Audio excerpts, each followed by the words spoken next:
bɛɛ fo k'u waleɲuman dɔn dan tɛ foli min na. Aw fɛn fɛn bɛ ka ne layɛ nin heure la n b'aw bɛɛ lajɛlen fo dan tɛ foli min na. Maliyɛnw aw sigiyɔrɔ mana bɛn yɔrɔ o yɔrɔ ma ko CDR bɛ yen 43 pays comité min bɛ yen 43 c'est-à-dire o tɛ kɔlɔkɔlɔ ye dɛ, foli bɔ diɲɛ fan bɛɛ fɛ k'u bɛɛ fo k'u waleɲuman dɔn dan tɛ foli min na. Balimaw n'o bɔra yen nɔ n bɛ fɛ ka na kuma sujet fila kan n'o ye ne yɛrɛ balimakɛ Clément Dembélé ani bi n ye Rasjal ka sortie nin dɔ ye concernant Bɛfɔ Fitini. N bɛ fɛ ka n da don yɔrɔnin fila la su in na, o kun ye n ka sujet ye su in na. Donc balimaw a bɛ hakɛ to parce que Rasa ka audio dɔw bɛ n bolo yan concernant Clément ka arrestation, non pas Clément même en question, mais Clément jɔnw y'a lajɔ, jɔnw y'a minɛ ko sécurité d'État. Donc n bɛ fɛ ka kuma o yɔrɔnin kan dɔɔni ani Rasjal ka sortie min n'a y'a kɛ. Balimaw n b'a daminɛ min na o ye Rasjal ka sortie ye. Bi n y'a ye a ye vidéo dɔw kɛ, moi-même j'ai partagé la vidéo parce que au début j'avais cru que a ye kuma minnu fɔ comme anw delila k'ale ye, ale Rasjal ani Bɛfɔ Fitini ye ɲɔgɔn fɛ. U bɛ vidéo kɛ la, apparemment je sais pas si c'est vrai, mais je pense que Bɛfɔ Fitini bɛ sɔrɔ Sentinelle la parce que an y'a ye Rasjal ka groupe nɔfɛ fɛn caman na. Hali Rasjal ka minɛli la an ye Bɛfɔ Fitini ye ka manifester. Après on a vu avec Rasjal. Bon Rasjal yɛrɛ ka explication na a y'olu fɔ k'a fɔ k'a teri don, jɛɲɔgɔn don, u bɛ hakilina kelen na, ale ka ko ka di Bɛfɔ Fitini ye.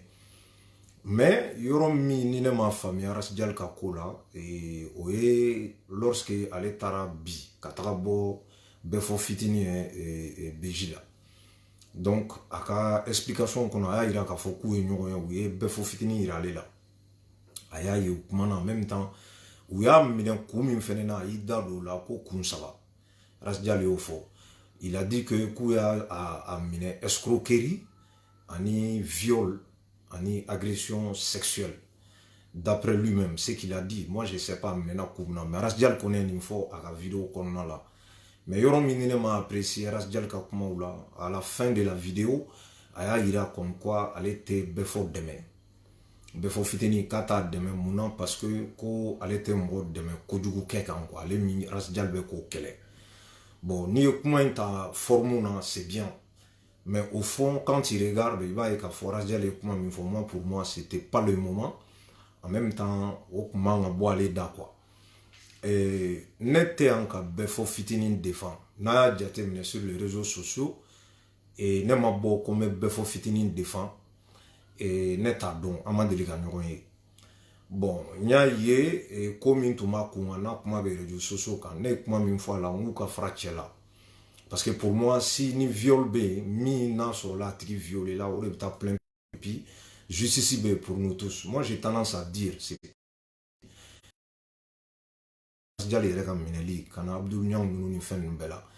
je dis que moi, on y est comme tu fais pas pour quelqu'un d'autre. C'est-à-dire, moi, t'es fronton, il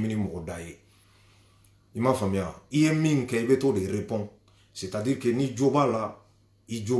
Jota là, ni Jota là. Parce qu'un mot de quel là, il faut pas que les gens oublient. Quand faut qu'on me dise qu'on vient, quand moi, tu dis demain, parce qu'il est des nôtres. Moi, je ne suis pas dedans. N'est pas là. Il y a faux Abdou Niang ni Boafanega là.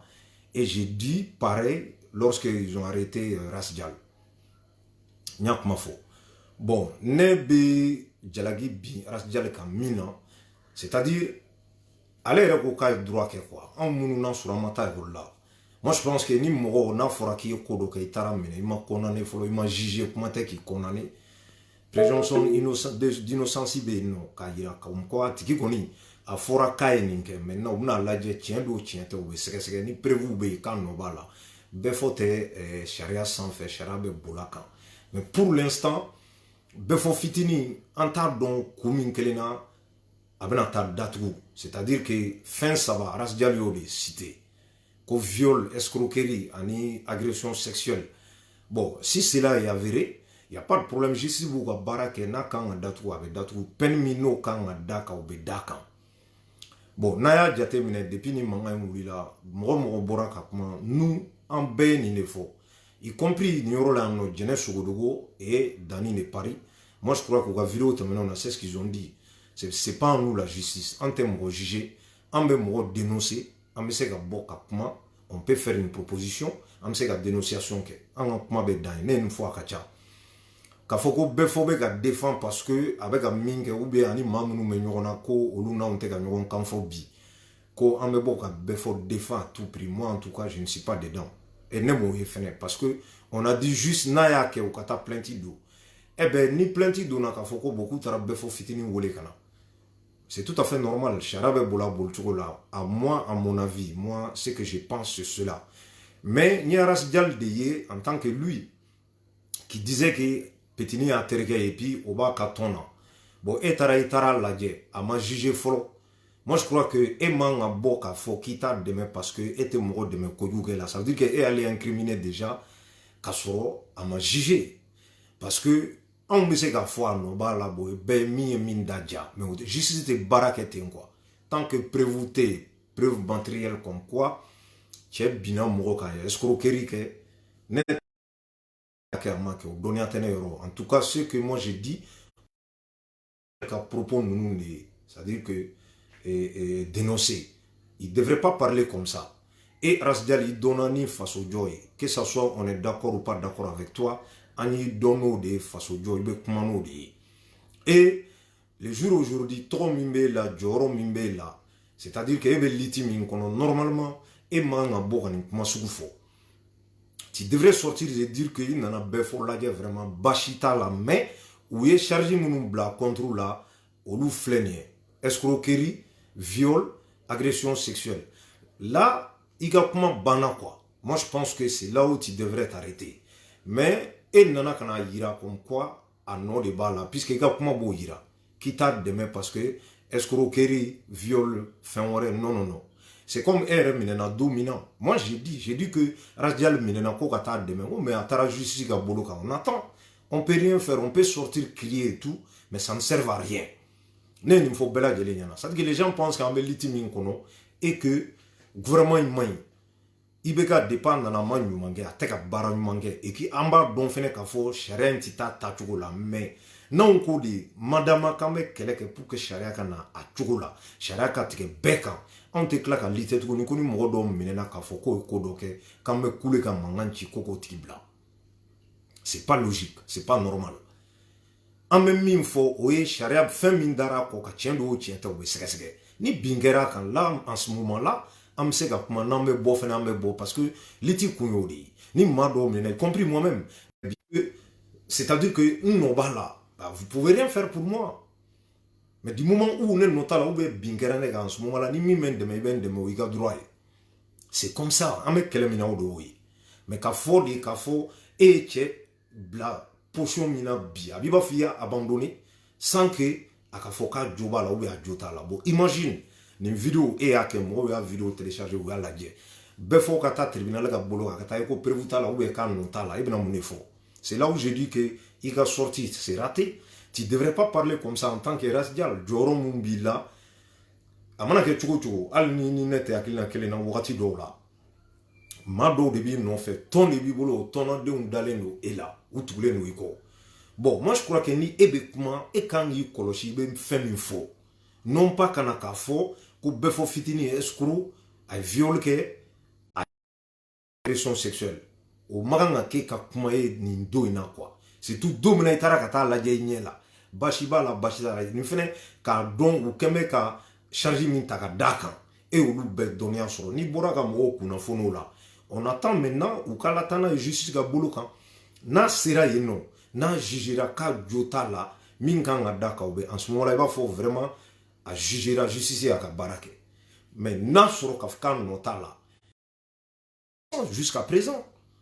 il est innocent. En tout cas, il faut des biscuits tara kayake. Parce qu'à Kéoro l'a été netté.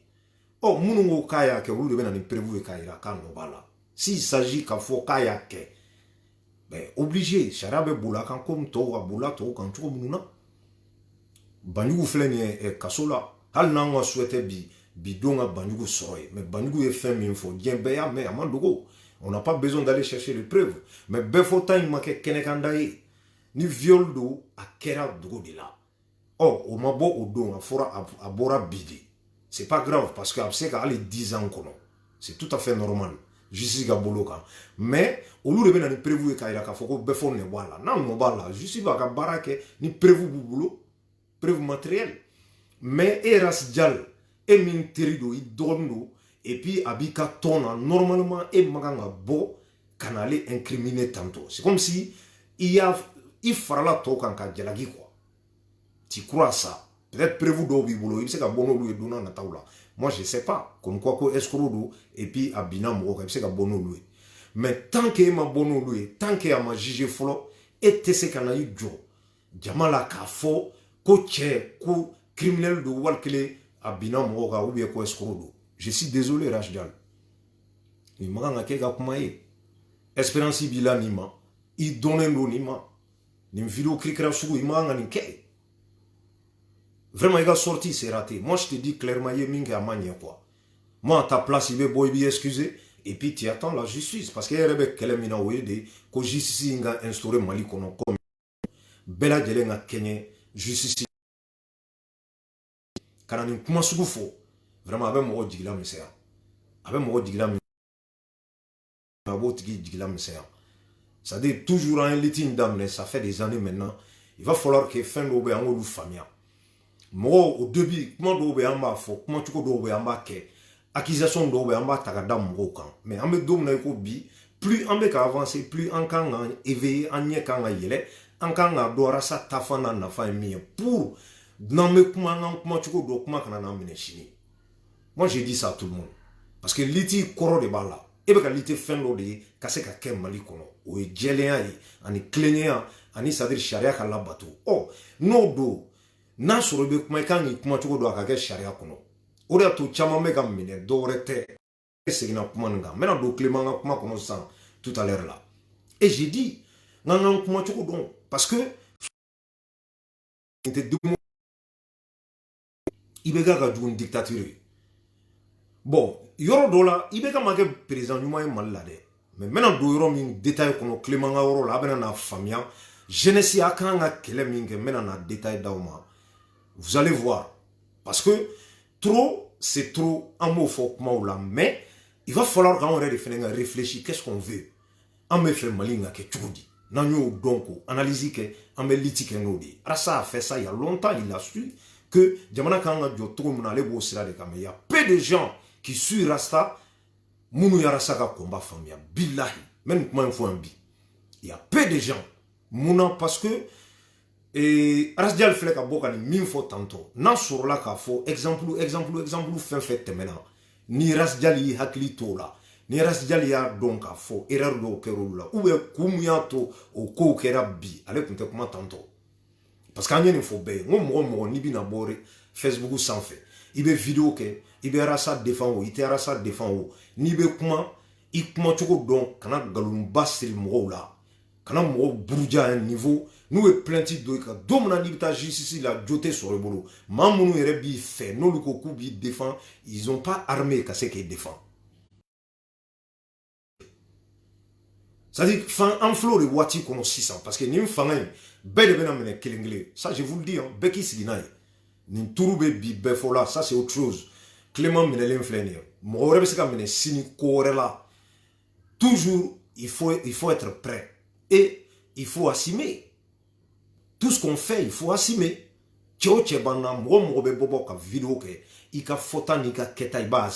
C'est très clair. Sinon, il est fou de la domna il est mine, il est claquant djigi moro la, koute qui soutenu kasoro, RM qui soutenu tukotila.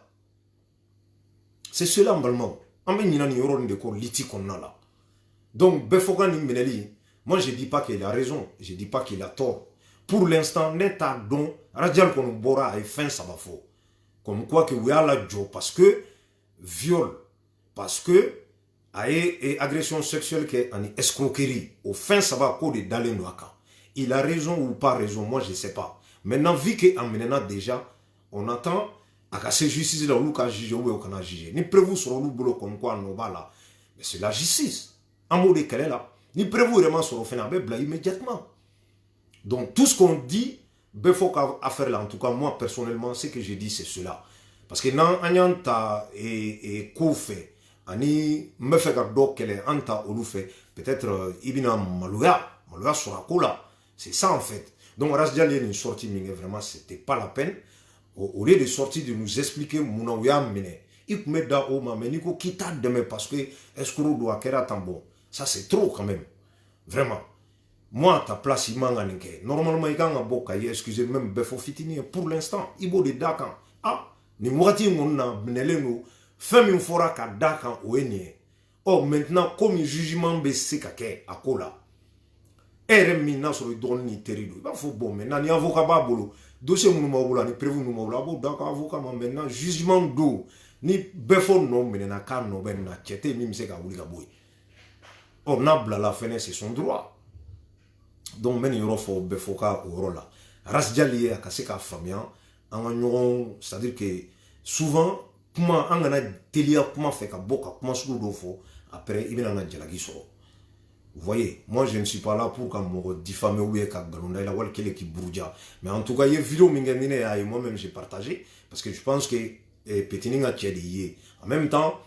Ibora na kuma tukum na au début j'avais pas tout écouté. Et jusqu'à ce que n'tara ka vidéo bella menya et ka fo vraiment comment là-bas manier il boulot quoi. Il quand on rectifier Ras Dial ni nega ni vidéo sur c'est juste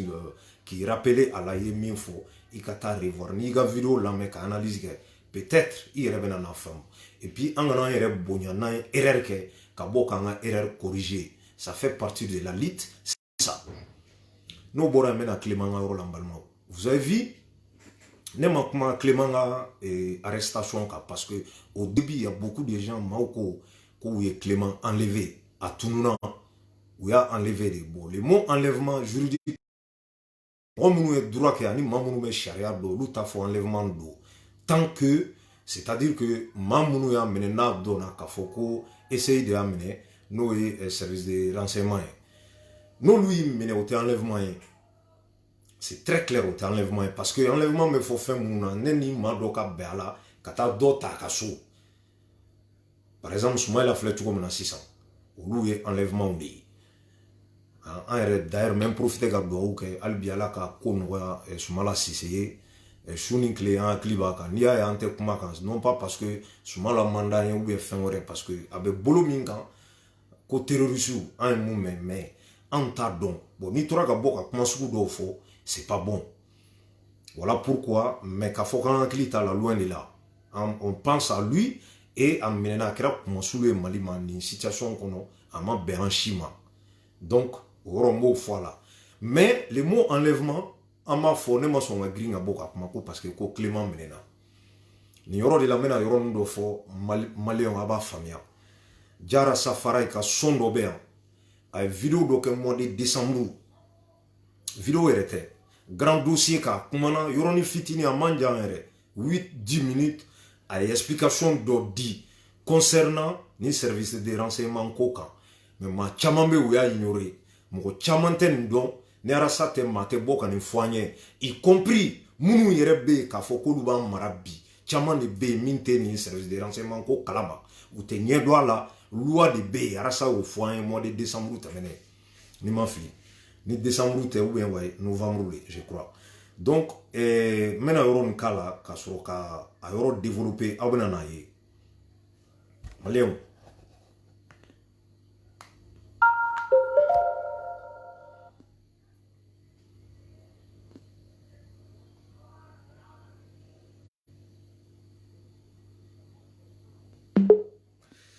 Voilà. Donc, on a 600. Service de renseignement Kokan, Abena Arasaka Esre Lame, Yoroni Fitindro, pour comprendre ni manounou. C'est-à-dire qu'à chaque fois on le bena canalité, à chaque fois on le bena kana kuma Kokan, komina sur la kafo, anta don, anga kelere, anga keleke yoromuna. Il est grand temps qu'on revienne à Rasta. C'est-à-dire avec la fin fait dénoncer bi, sini anto kololo de souragné. Mais on n'y avait mis au sang fait là. Allez, n'y avait mis au doux maladie. Au doux maladie. Balma avait une euro la mais. Sayami, Asiya dit que Moussa Clé, 1989, Moussa Traoré Saya, o de bɛ bi ka sécurité d'état a bɛ baara kɛ o de kɔnɔ.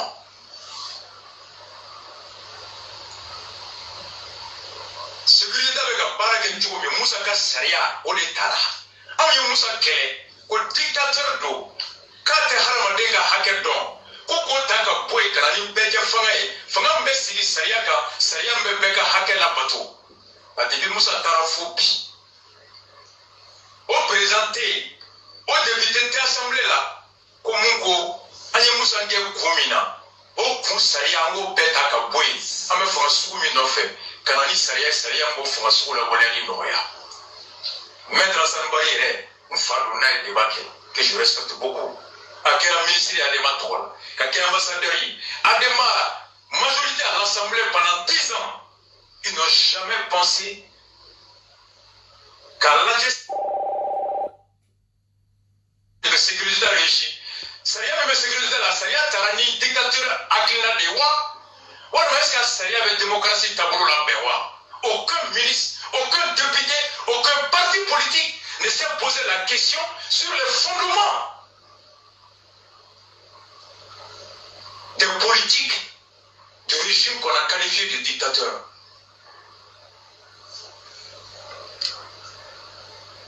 Assane Bari minɛli y'a to an y'a dɔn jaa minɛlen an maralen bɛ jɔnw fɛ san 20 ni kɔ minnu ko k'u ye dictateur ye sariya b'olu de bolo ye ils sont en train d'utiliser un instrument dictatorial pendant 26 ans dans un régime qui s'appelle démocratique. Maintenant, c'est où il y a ma domina. On va voir les copies qui ont la dictature, comme on dit, état de droit. Soit c'est la loi tannée. Police de loi tannée. Généralement de loi tannée. On roule de sécurité là. Tout de loi tannée. Pourquoi pendant 26 ans, même pour la loi américaine, ça m'a permis de savoir le degré de responsabilité pendant 20 ans de tous les partis politiques, sans exception, Assemblée la phobie. Achi, Yorde Bora Demal, Erben Bora Ademal, Sévili Beya, Montega avocat, Shogel, tout le monde.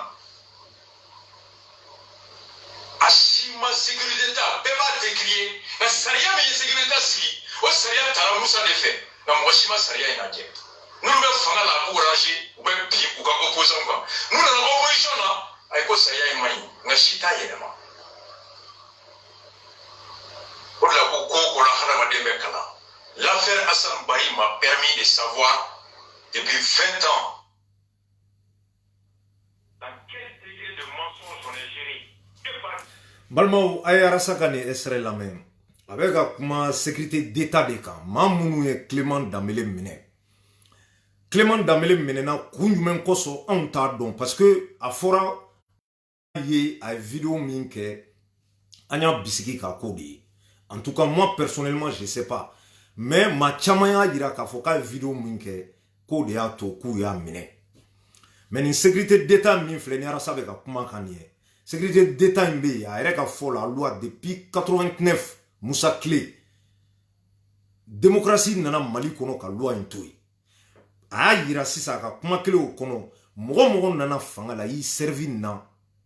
ka bi ika opposant ka bi faso la denw ka mais u be bi munu ka nolu kelen segina kana fanga la tuguni u ta wuli ka boyne u bu servi ala rasa bora kan de dénoncer donc bi an be couler la fa c'est comme cour constitutionnelle a tatugo ni rasa ya a dénoncer ibeni fla de dan ngoro kana e ka fo fenkele ne do bi bébé coulé Assane Bari yere min do en question a do na kumana sécurité d'état inka o Assane Bari kelen kera ministre ka ke ambassadeur mais lui il savait pas qu'on y loi inkumbe a yere bolo binaka no lui i mine i yorote fo iti bla justice ga bolo kan folo tant que ou ma klaila parce que charia de vous permettez ma teti ladje clé sabako tala avocat côté fo luka klaila folo ou sécurité d'état ka baray oluma baraku yere ma de loi de B ni be no président fait mana na ibi servir à la mais ni loi main pour ka boy au kele de beke mais tant que ni loi B sécurité d'état be ka barake ni chogo ina anw m'an si kɛ kule ni fɛn na n'u mago jɔra cɛw cɛla u bɛ taa n'i ye sɛ tɛ dɛ hali fiɲɛ o tɛ se ka basa la yɔgɔyɔgɔ foyi tɛ bɔ a la c'est comme ça arasa o de fɔ an ye sisan vocal in kɔnɔna la on peut pas continuer à chaque fois ka couler ni fama ma ya mais sariya dɔw de bɛ yen u b'u profiter olu la pour ka se ka fɛrɛ fasoladenw ma pour que u ka dabila an bɛ lutter de pour que ko sariya yɛlɛma arasa ka kɛlɛ bɛɛ filɛ fɛn o fɛn n'a ma ɲi ko démocratie kɔnɔ ko famaw b'a to yen n'u yɛrɛ nana u b'u servir a la cour constitutionnelle filɛ an bolo an bɔra ka couler a législative la bɛɛ y'a dɔn ko Manasa ye sonyɛni kɛ munna hali n'a mandat ni ye soit ka démissionner soit min fɔra a k'a kɛ il l'a fait a fɔra ye cogo min na Manasa y'o de kɛ mais mun y'a to ale sera ka nin pouvoir sɔrɔ ka se k'a kɛ parce que maa dɔw de y'ale ta ka bila yen anw mana élection fɛn fɛn Mali kɔnɔ cour constitutionnelle de b'a résultat bɛɛ fɔ n'u ye min fɔ to min don maa t'a wuli ka bɔ yen mais au cour constitutionnelle yɛrɛ composition bɛ cogo min yɛrɛ la fɔlɔ arasa o de dénoncer la dernière fois arasa o de fɔ an ye an bɛ kɛlɛ fɛn fɛn la nin fɛn ninnu an bɛ ninnu de jate minɛ république kɔnɔ fɛn min man ɲi an ma ka se ka bɔ k'a fɔ k'o dénoncer u ka se k'olu dabila a lajɛ an bɛ kule maliyɛn bɛɛ jɛna k'a fɔ ORTM bɛɛ fɛn o fɛn i bɛ diɲɛ kalama bɛɛ b'a dɔn k'a fɔ ORTM bɛ fanga ka baara de kɛ mais mun na parce que mun mana na fanga la yanni i bɛ ka na fanga la mais dénonciation min kɛ n'a nana a t'a changer parce que a b'i servir a la maintenant kɛlɛ o kɛlɛ b'an bolo fɛn o fɛn n'o bɛ tɔɔrɔ d'an kan luwaw la u b'u permettre ka bin mɔgɔw kan tant que an ma wuli k'o luwa de kɛlɛ k'o bɔ yen bilahi an bɛ kɛlɛ fɛn fɛn la tan ni ka segin de don ça revient la même élection prochaine ni nin loi in ma falen ça sera pareil arasa ye kuma min fɔ bi a ka vidéo laban na ni bubula u ka kuma laban na a ye kumakan min fɔ maliyɛndenw a y'aw miiri nin yɔrɔ la dɛ il a tout expliqué c'est-à-dire que minnu bɛ fanga la u b'u ka successeurs de labɛn en cas où ni n bɔra yen nɔ n bɛ maa dɔw labɛn k'olu la na olu tɛ se ka ne nɔ minɛ o de y'a to Mali la a b'a ye k'a fɔ mɔgɔ nɔ tɛ minɛ i tɛ se o parce que maa dɔw de ye dɛmɛ ka na e tɛ se k'o nɔ minɛ i b'o nɔ minɛ ni dalilu jumɛn ye nin degun de b'an kan maliyɛnw arasa nin fɔ yan tilegan in n'an kɔrɔ c'est ce qu'il a dit bon ale bɛ nin kɛlɛ minnu na maa caman t'a ye bɛɛ bɛ kule la bɔ a ka bila maa dɔw yɛrɛ bɛ CDR kɔnɔ u dusu tiɲɛnen k'anw bɛ ka bɔ a dɛmɛ an bɛ bɔ a dɛmɛ ni dalilu jumɛn ye an bɛ bɔ a dɛmɛ ni preuve jumɛn ye mɔgɔ min dɛsɛra a tɛna se mais bɔ a taacogo dɛ c'est-à-dire jo a y'aw hakili walawala a ka na n'o de solution ye au lieu d'accuser parce que a bɛ accusation kɛ a b'a kɛ jɔn de kan an si tɛ sɔrɔsi ye an si tɛ commandant ye an tɛ général ye bataillon t'an bolo an tɛ se ka coup d'état kɛ coup d'état ko kuma Mali la a y'a kuma bila parce que buwa kɛmɛ k'olu bɛɛ fara ɲɔgɔn kan olu bɛ lɛnzi la maa o maa n'i bɛ se ka coup d'état kɛ n'i tɔgɔ ko sɔrɔsi ko jalabi la o bɛɛ bɛ bɔ a fɛ a siga kana aw minɛ dɛ maintenant mun bɛ to an ye a b'a la k'a fɔ ko population min ka wuli ka soulèvement kɛ n balimaw ninnu ma kunu sunɔgɔ la kuma tɛ ka wuli k'u jɔ sen kan bilahi maliyɛnw m'o fɔ aw ye dɛ donc arasa nin yɔrɔ minnu fɔ ninnu de bɛ ka c'est à dire que kala don anw ka yɛrɛw na cour constitutionnelle maa si tun b'a yɔrɔ ye ni arasa tɛ ale de bɔra k'a fɔ k'a composition tant que a ma falen depuis a b'a fɔ k'an kana dialogue national la arasa ma dialogue national in soutenir gansan non pas k'a bɛ bɔ a fɛ dɛ mais mɔgɔw t'a ye wallahi Gawa t'a faamuya a kɛkun ye de fɛn dɔw de bɛ yen f'a ka falen sinon démocratie tɛ Mali la nin loi in secrétaire d'état ka nin loi in filɛ nin ye depuis 89 Musa de nana n'a ye Alpha nana a ma yɛlɛma a y'i servir a la u tun bɛ mɔgɔw matraquer tan de Alpha tile la ATT nana pareil a y'i servir a la IBK nalen filɛ a bɛ k'i servir a la ni IBK taara n'a ma falen ni mɔgɔ wɛrɛ nana a t'a falen a b'i servir a la de parce que a b'u permettre min y'u diya k'a kɛ Clément minɛlen filɛ jɔn bɛ se ka mun kɛ mɔgɔ bɛ se ka mun de kɛ a bɛ sécurité d'état ka bolo kan mais a bɛ yɔrɔ jumɛn mɔgɔ t'a dɔn mun kɛ fɔlɔ o ma fɔ anw ye parce que ni k'a minɛkun y'o de ye e bɛ wuli ka kɛlɛ kɛ o la sini ninnu ka bɔ ni ala ma far'i kan i bɛ kungo sɔrɔ an b'o tile de la bi Clément yɛrɛ ye jɔn ye fɔlɔ o dɔn parce que e y'a ye de a bɛ ka bɔ ka fɛn dɔ de fɔ mais mun b'a duguma ne tɛ k'a accuser dɛ mais mun de b'a dugu ma i t'o dɔn mais n'i bɔra ka fɛn dɔ fɔ fɛn min sini ma sinikɛnɛ ka bɔ ni prévu ye k'o yira min b'a to Clément kan ka minɛ wallahi i b'i da ma ko i tɛ se ka kuma bilen c'est comme ça balimaw o de y'a to n y'a fɔ aw ye aw kana tugu mɔgɔw kɔ ten avec Clément a bɛ maa minnu dɔn a ye tugu olu kɔ mun nana ka na de ni bɛɛ jɛra k'a fɔ k'a y'an ɲɛ yɛlɛ dɛ i tɛ se ka tɛmɛ o la e ko nana e ɲɛ yɛlɛ e ɲɛ yɛlɛla sa e ko ko a y'a banna e bɛ se ka taa i yɛrɛ ye non e ɲɛ kun tugulen ale ye sira in bɛɛ ye e b'ale de suit pour arriver nin dɔrɔn de ye arasa ko ye tu t'a la ta t'a la jinɛya ko yɛrɛ tɛ wakulɔ ko tɛ fɛn dɔw de dogolen don anw na an tɛ fɛn dɔw de dɔn cɛ bɛ ka bɔ n na k'o de fɔ an ye kelen filanan fɛn dɔw de bɛ yen pour que Mali ka changer f'olu de ka changer arasa bɛ ka nin de dénoncer arasa ka laɲini bɛɛ filɛ fila tɛ saba tɛ ko n'i y'a ye parce que a y'a fɔ don min na a fɔra ko i bɛ ka gagner ko Sumala batira arasa bɛ bɔ don min na a ye kuma kelen fɔ mɔgɔw ɲinana a ko i ta kun élection na de i ka gagner n'i ma gagner mais i kan ka fɛn caman faamu tout ce qui s'est passé élection kɔnɔ a bɛɛ yera jamana min kɔnɔ députéw bɛ sa comme tiga jamana min kɔnɔ adamaden gansan bɛ sa a ka taa voter comme i n'a fɔ sugufɛn o jamana changer man di dɛ i bɛ kule k'i dafara e min y'a faamu dɛ e ni ne min y'a faamuya an bɛ tila ka ɲɔgɔn sɔsɔ a kɛcogo ɲuman de la sinon an fila bɛ ŋaniya ye kelen maa o maa b'a la bi buwa k'a bila buwa kana bila an bɛɛ ŋaniya ye kelen walayi ŋaniya fila tɛ dɔwɛrɛ tɛ n m'a fɔ minnu ta ye taɲini ye dɛ mais jamana in jɔcogo ɲuman an mago b'o de la ɔ e ni ne ma ɲɔgɔn faamu mun na parce que fɛn dɔ de bɛ yen o bɛ k'a to e ni ne fila ka laɲini tɛ ka se ka sabati o ye fɛn jumɛn ye an k'o ɲini ɲɔgɔn fɛ e t'a dɔn ne t'a dɔn jɔn b'a dɔn Rasbach jɔn bɛ k'a kɛlɛ kɛ Rasbach to min don cɛ tɛ yen k'i bɛ se ka wuli ka bɔ a tɛ yen walayi a tɛ Mali kɔnɔ Assane Barry min kɛra c'est à dire que ambassadeur ye Assane Barry min kɛra ministre ye Arasa de y'a fɔ a ye a tun t'a dɔn le même Arasa a rappelé Bachi de son père o min kalannen don ka tɛmɛ Arasa kan a bɛ sariya dɔn ni Arasa ye a ko nin yɔrɔ bɛ yen dɛ o yɛrɛ ko k'ale hakili tun tɛ nin na ko depuis kumajaw ma changer k'a ma changer dɛ a filɛ c'est à dire n balimaw quoi n'i ye Mali mɔgɔ min bɛ Mali dɔn min bɛ ka juguya Mali ma ni maa minnu b'a dɔn n'i ma tugu olu kɔ i bɛ tugu fu kɔ vidéokɛla gansan réseau sanfɛ k'o ye ka guide ye c'est à dire a tɛ ka se ka maa o maa o y'a yira n na u bɔra ni mun de kelen ye qui concerne les Maliens a tɛ yen dɔrɔn Faransi bɛ k'an faga dɔrɔn IBK y'an su don IBK tɛ président ɲɛnama ye a banna mais non jamana tɛ jɔ tantɔ n'i ko mɔgɔ dɔw man ɲi e y'o bɔ yen parce que o tɛ ka baara ɲuman kɛ wallahi i dalen don maa min na n'i nana n'a ye loi minnu bɛ yen bi n'u bɛ ka bin mɔgɔw kan depuis Musa Tile n'a ma falen olu fana bɛna segin o ɲɔgɔnna kelen de kan i b'i sigi n'a ye saraka foyi t'a la wa loi min n'a sɔrɔla a filɛ nin ye cour constitutionnelle in composition n'a falen cogo ma yɛlɛma ou bien élection ka b'u bolo k'a di seni ma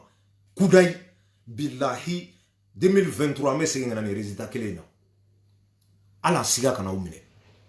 parce que Manasa ye prévu palpant an y'a fɔ yan ko Sumala namara la maa caman ma da la minnu tun bɛ IBK fɛ a waati o y'a kɛ mankan ni fɛ a ma namara cira de a donna ta bɔra ta prévu ma yira na législative la Manasa m'a yira ka mɔgɔw ka victoire k'u bolo défaite ye kɛnɛ jalan kan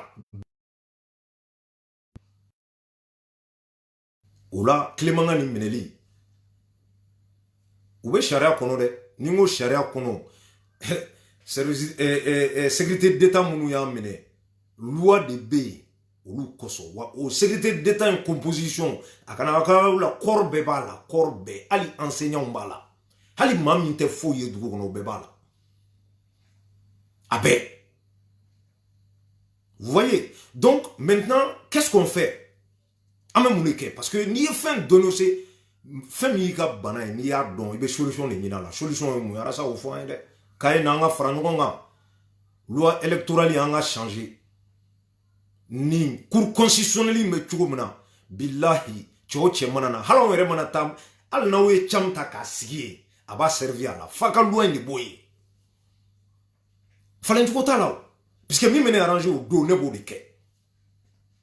bi an bɛ se ka bin ninnu kan u ma ɲuman kɛ dɛ u tun bɛ se ka falen u ma kɛ u tun bɛ se ka baara ɲuman kɛ u m'o kɛ mais tant que loi in bɛ yen n'a ma bɔ u b'u servir a la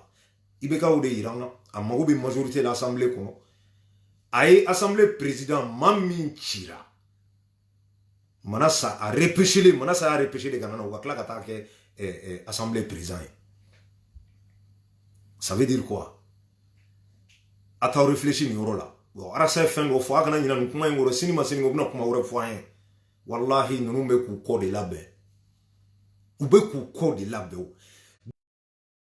Karim sigira Karim masigi. Ibeka be nani mai mami ntse ka foko ibeka e bara minge 100 ans kono kamanye kaba no mina tese. O de photo flower ka siga famia. Oh, nabe na nga frango les jeunesse pour lutter contre quelque chose qui dérange tous les Maliens sans exception ou une loi kilkra moumé. Faka fallait. Tant qu'il y a man fallait, ambe koule bi, ambe koule sanwara, ambe koule sanwara kota. Sarakata la. Fin andadja ma fo. Ou yanga droit. Démocratie do. Mais loi nous m'en fallait. Parce que la démocratie est renforcée. Et bingani dugu dobeke mauka uka dabla. Faut tato nabe dabla. Hali sini ni sécurité d'état nous mogo jura cheo chela weti mine. Boteka klamaki mine. Ebe tununi. Machamambu bolo dobe 6 mois ke dobe sanglé. Hassan Bari même qui était ministre, ambassadeur Koro, au tard donc on y loi avec à cause de coup binac. Mais à ça forêt, audio mais c'est la mais il a dit tant qu'il y a un bon on n'arrive pas, on n'avance pas. Bébé ka force sécurité d'état bingani doit être abeta mais abe amena de utaboini a loi imbe amena. Vous voyez donc on a don en même fait jusqu'à présent. On a tant tassira fait. Tassira inte doré fin d'amado il faut faire un changement. Tant que changement manqué, on n'arrivera pas. L'ensemble de la classe politique, malgré la tamène à Kono, n'amassé qu'à Kono Gamena. Sariami, Asiya depuis Moussa Clé, 1989, Moussa Traoré Saria, au début de la sécurité d'État, avec pas un pour le Kono.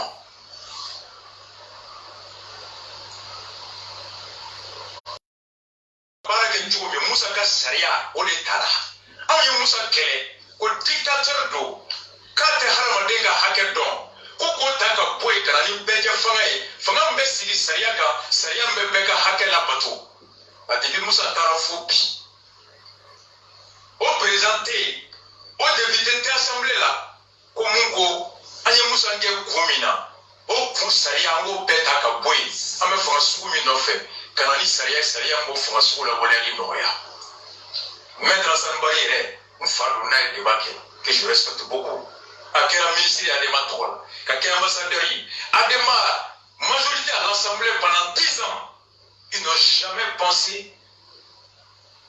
qu'à l'âge Saria tourne de sécurité de régime. Saria même sécurité la Saria tarani dictature Aklina de Wa. Ou est-ce que Saria avec démocratie tabou la Bewa? Aucun ministre, aucun député, aucun parti politique ne s'est posé la question sur les fondements des politiques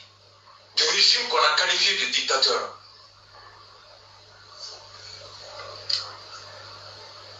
Hassan Bari Neli a tourné dans Jam, Neli Amara Leve Jonfe. Sans moi, encore, beaucoup de dictateurs, ça y a beaucoup de boulot. Ils sont en train d'utiliser un instrument dictatorial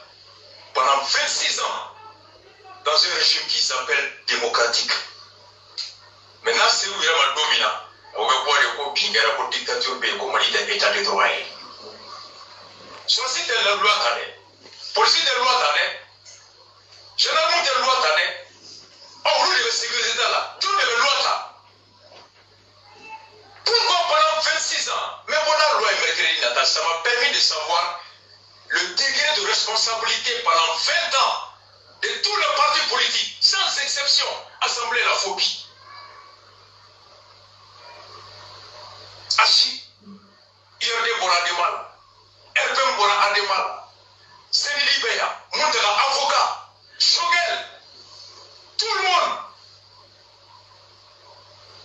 Ashima sécurité d'État, Beba décrié, la Saria mais sécurité si, au Saria Taramoussa de fait, la Moshima Saria est en guerre. Nous devons faire la bourranger, ou bien pire, ou comme opposant. Nous dans l'opposition là, avec Saria et Maï, nous chita élément. On l'a beaucoup, on l'a harama de Mekala. L'affaire Hassan Bayi m'a permis de savoir depuis 20 ans dans quel degré de mensonge on est géré et par qui l'ensemble de la classe politique. L'ensemble de la classe politique malienne, ni Alache. Aka Hassan Bayi a affaire de la rasa ko kale a don. Ameka maratuko muna. Vous voyez? N'allez matin une fois, billahi n'était rasa matin une fois. Sinon, Moussa Traoré clé ni bika jane den no wolola kono ka korobaya ka kla ka furu ka denw sɔrɔ a filɛ dɛ ni ne tɔgɔ ko Rasbach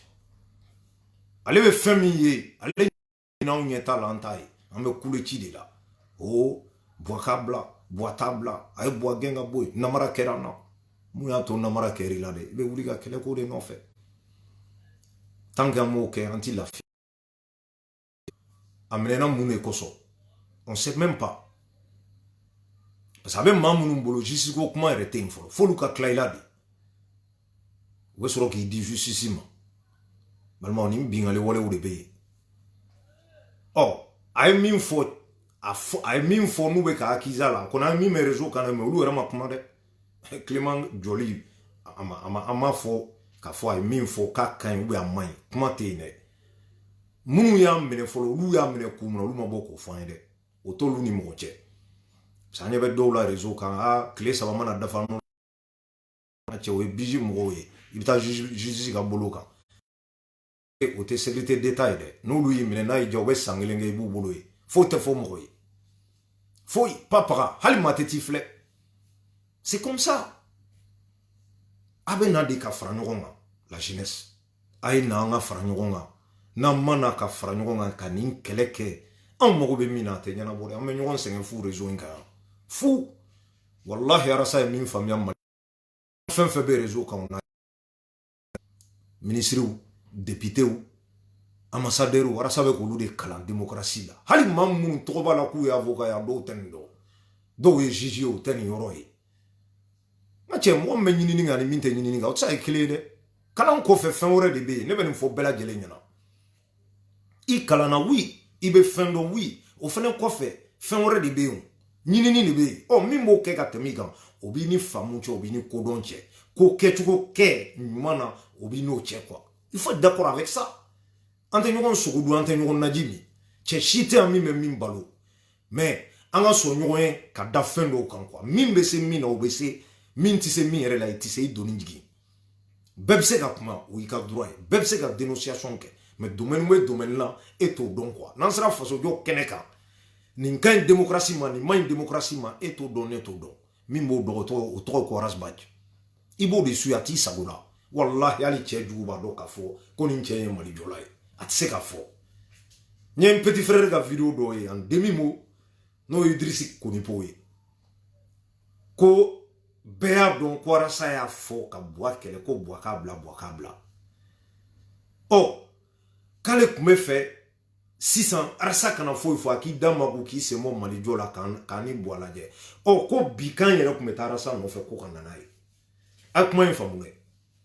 dɔgɔ bɛ kuma mɛ a tɛ kuma sansi dɔn a t'a analyse ne nin de fɔ aw ɲɛna o don an ka vidéo kɔnɔ n ko cɛ tɛ yen muso tɛ yen n'u y'a fɔ a ye wari minɛ n ko taa i mago la a bɛɛ bɛ fɛ ka foronto dun n'a da ye u b'a dɔn cɛ de tɛ yen muso tɛ yen u b'a dɔn cɔ ni arasa tɛ cɛ tɛ se ka nin kɛ cɛ tɛ se ka nin fɔ n'ale tɛ o de la u bɛ na ka accusation bi a kan juguya fɛ quoi mais pour c'est à dire a ka nin kumakan in a tun kan ka reconnu de tiɲɛ na arasa ye kuma minnu fɔ an sɔnni ka kuma ma saraka t'a la mais a tɛ se k'o fɔ juguya fɛ mais a bɛ jɛn a kɛrɛ kan ah i kun kan k'i sen bɔ a la de parce que i ye fɛn bɛɛ fɔ an b'i lamɛn mais bi an nana tiɲɛ dɔn mais e kun man ka buwa k'i bɛ buwa dɛmɛ bi arasa ma buwa dɛmɛ o cɛ sɛgɛnna de arasa tigɛra aw la de hali enseignants filɛ bi maaw bɛ kule la les mêmes enseignants an bɛ ka kule ko bubu tɛ k'u ka sara d'u ma mais aw kana ɲinɛ dɛ élection ɲɛkɔrɔ bubu taara ninnu de nɛgɛ u ni cheminot mɔgɔw k'u fara ɲɔgɔn kan ka voter IBK ye jɔn de ma arasa janfa maliko in na jɔn a ka dɔ fɔ ne ye bi olu de bɛ ka wuli ka kule ko buwa man ɲi déception don il faut k'a ka ta de ɔ don min na fanga b'i la don min na se b'i ye domina forie mo somin janyana ka teman beka min nana kuna foni ka fov hey na woni ncheta deuxième fois la atenye awma akoko o sana awma dawma de tellement argumentable ala ba do mi fo tien do non avec musoko de ke sungurun tigela de do ni ndrone foran ça veut dire comme si mali mago bo de la quoi savoir ni kasa sungurun tigela ou pas ni kasa e jena kila ou te or que an mago be mina mali kono ni shite e ka jena yi kungodi na ija shi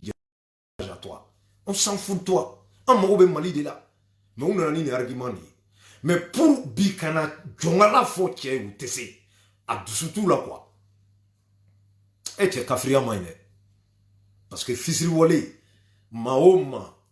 tienre la ne karsa kelede mais biaka tien ba bulu e chaka gele malien made ora ta foko malien nyengo hasidi ni ngoro de do sinon ni kele kada feno balia ka obe famu ne bulu e be ka ko ke chuko na otembi kele duma ni na so ko tien me ka mi fo tien do boy horonda la ka fosa obe e bonya obi korota de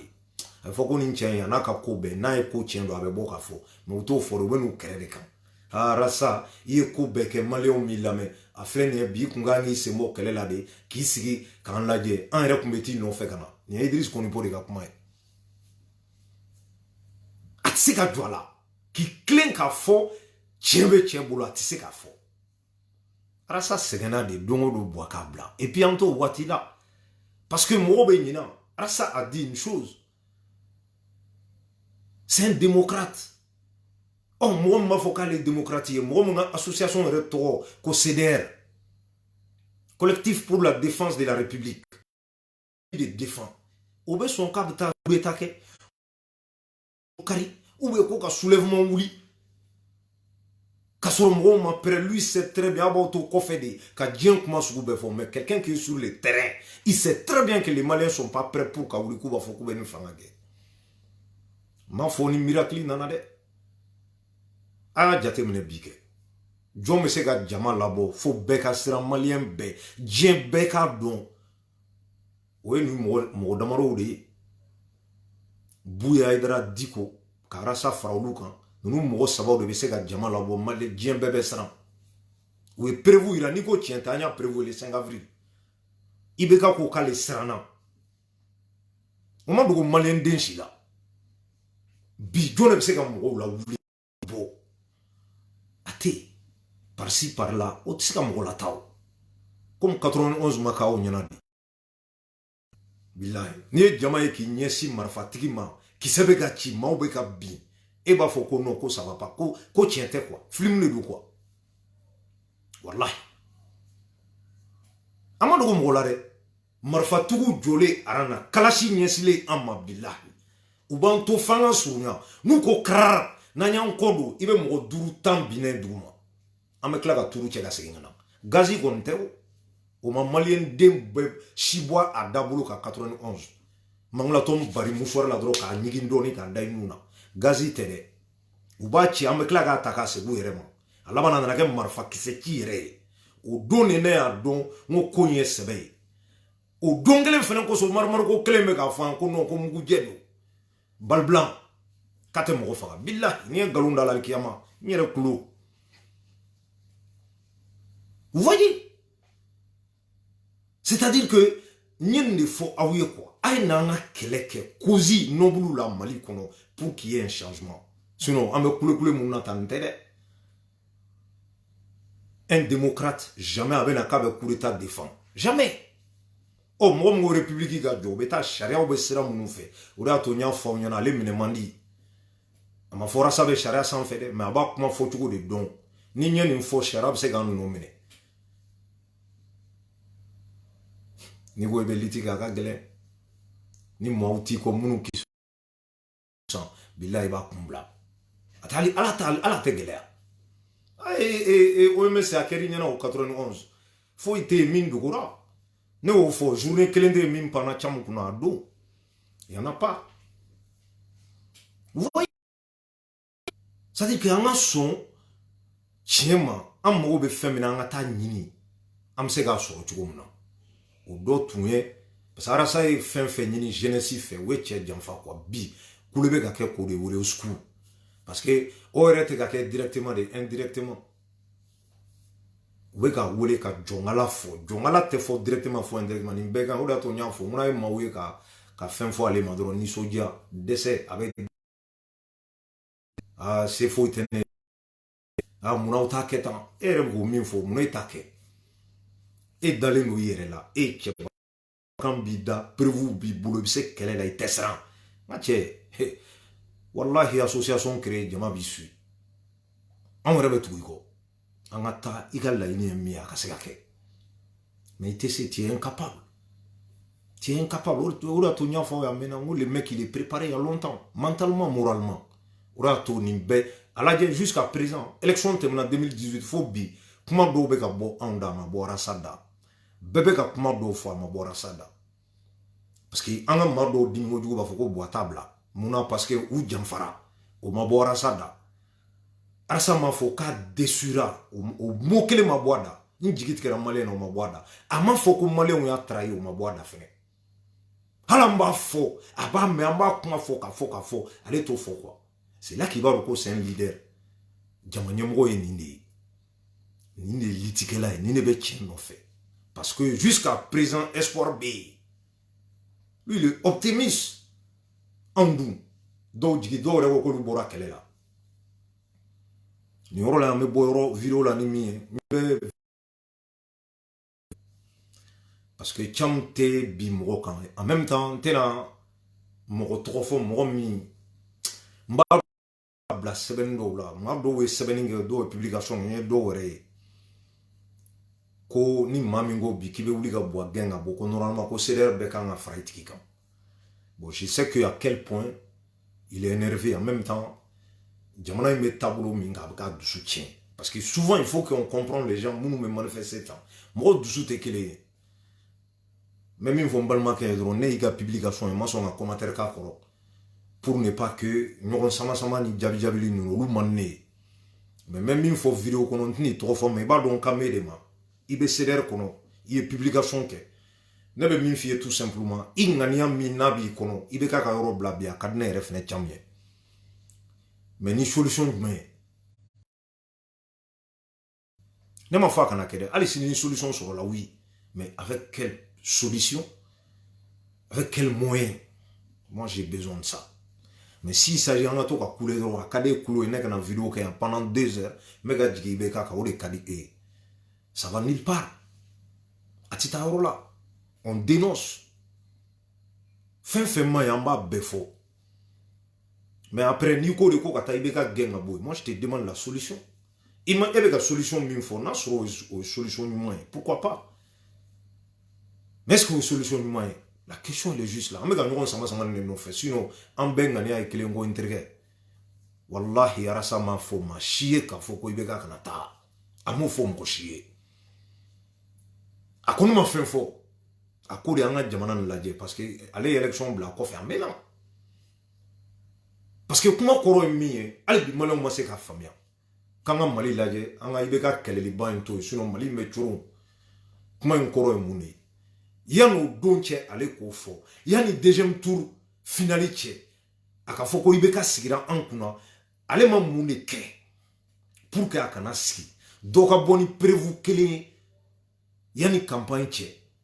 ko arasa ma c'est à dire que i bɛ ka di maliyɛn denw ma jusqu'à ce que en tant que président de la République il a répondu arasa a ma deli ka kɛ k'u ko buwa k'a bila ko non k'a ma se fɔlɔ ko buwa t'a bila i bɛ ka de bɔra ka réponse arasa ma munna parce que tellement a y'a tɔɔrɔ sinon opposants bɛ yen caman tun bɛ kule la caman ba tun bɛ kule la pourquoi arasa répond parce que a y'a kɛlɛ c'est tous les plans terrain bɛɛ kan Mali yɔrɔ bɛɛ brousse kɔnɔnaw région fan bɛɛ fɛ o kɛra bɛɛ ɲɛna yan ka tila k'a yira u la élection a tɛ taa ni carte électorale sonyani bɛna kɛ a ye nin bɛɛ dénoncer ka tila tuguni ka bagabaga kɛ an kan ni sonyani kɛra k'an bɛ bɔ an tɛ jɛ n'a ye o bɛɛ ye élection kɔnɔna ye kuma minnu kan ka fɔ mise en garde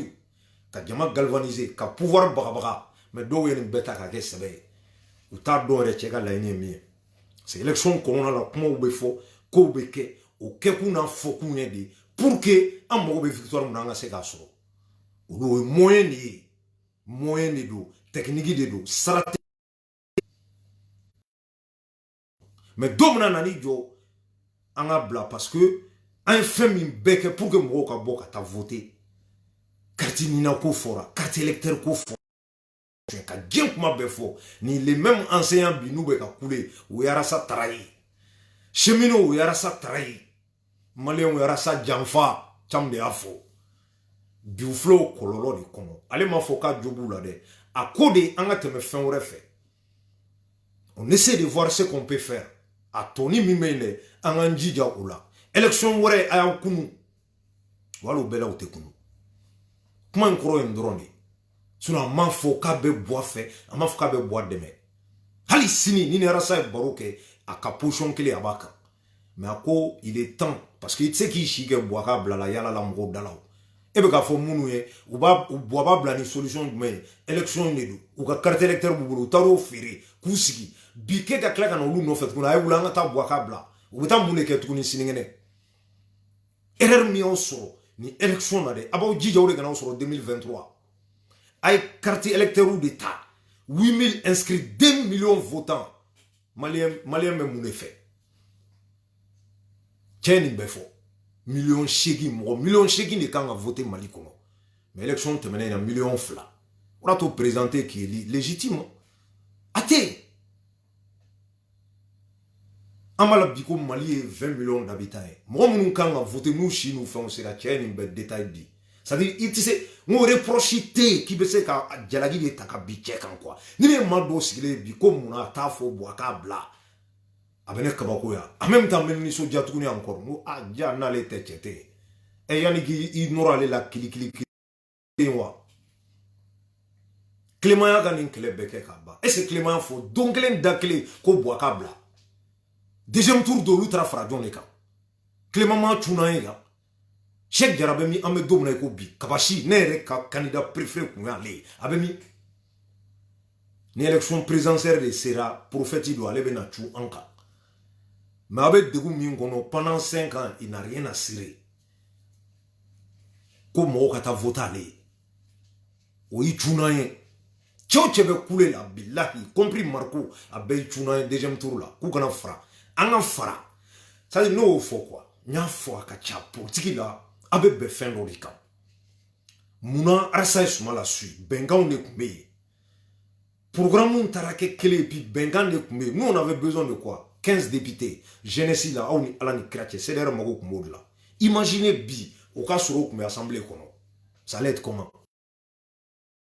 mbema a bekera rarasa ko maliko taraka yele ma kunjugu ka ka rarasa ko o lieu maliko a kera rarasa ko tant que rarasa be al nanga herebe antita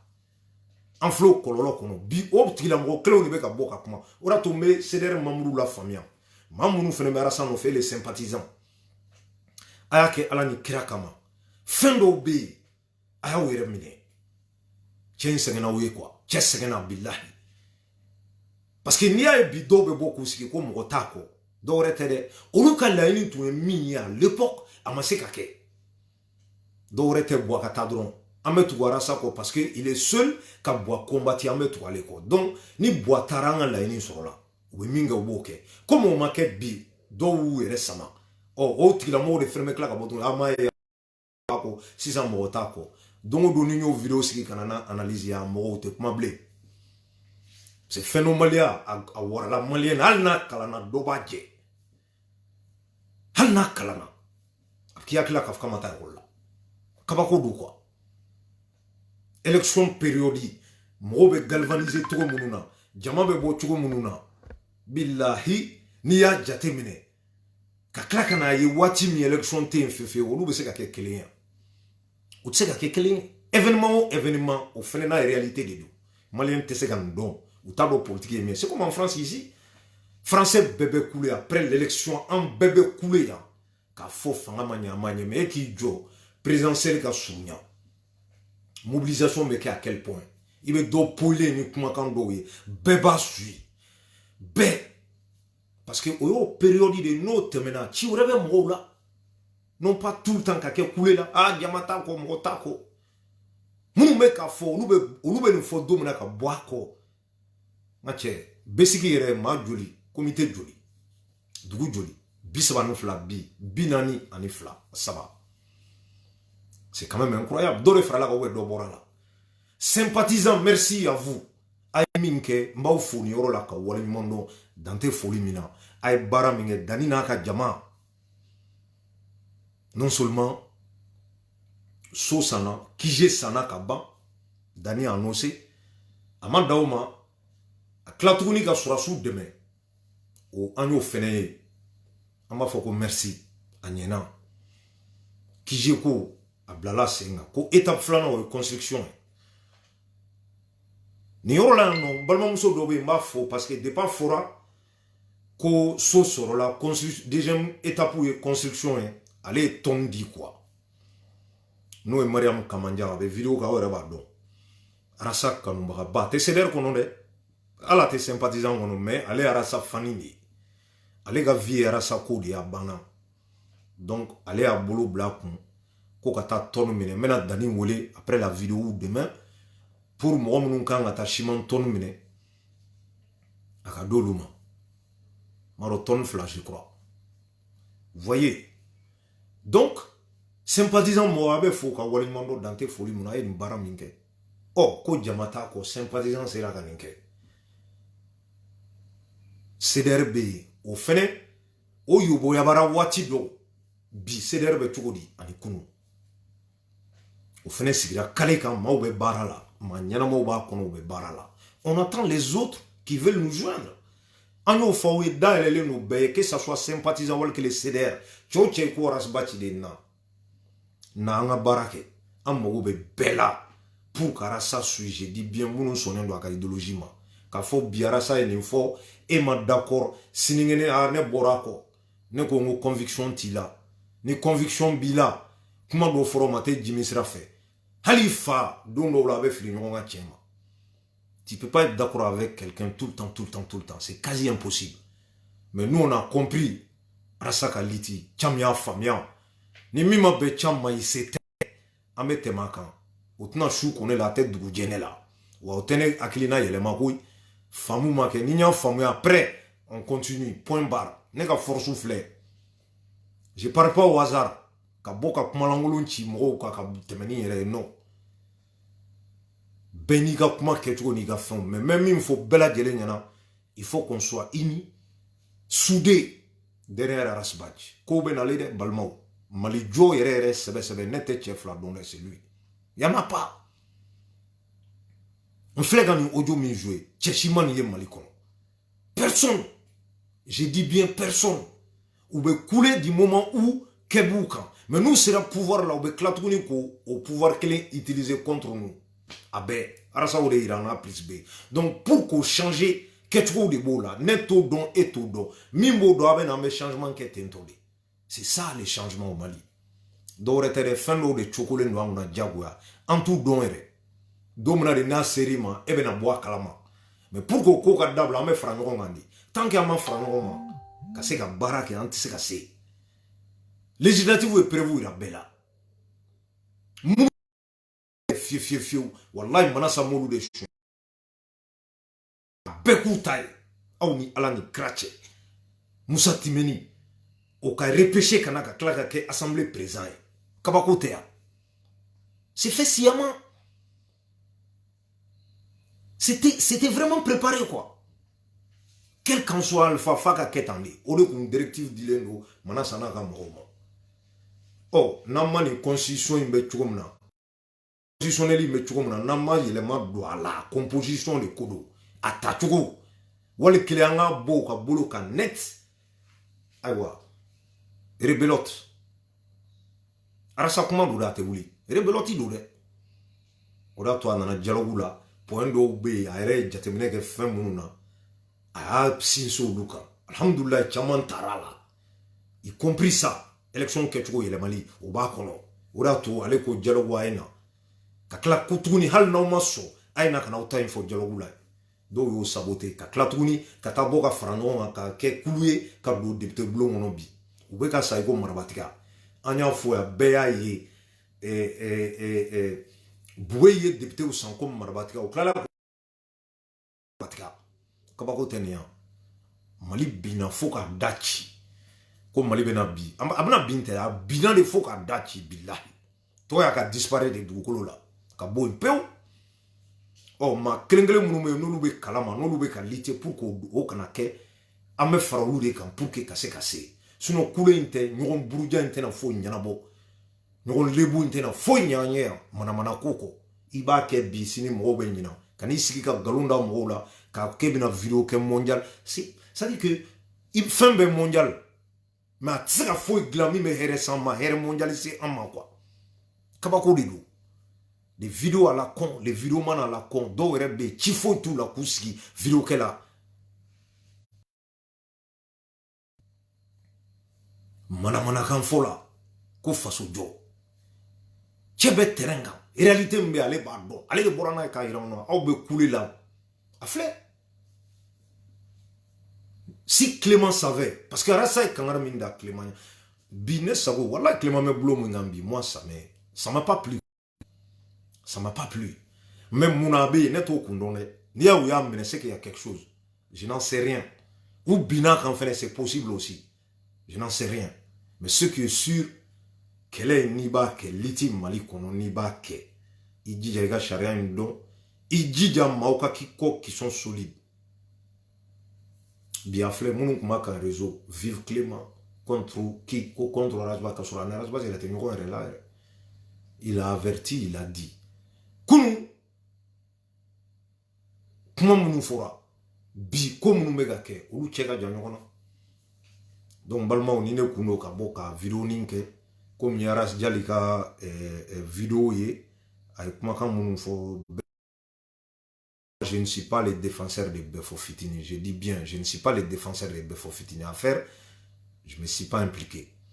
Mais Rasdial Bora, j'ai dit que Akmanga nous faut en tant que Rasdial. Voilà, il doit juger pour qu'il ait incriminé. Donc, ni Mounou Fora ka foye ka fokan nodo, nan no bala.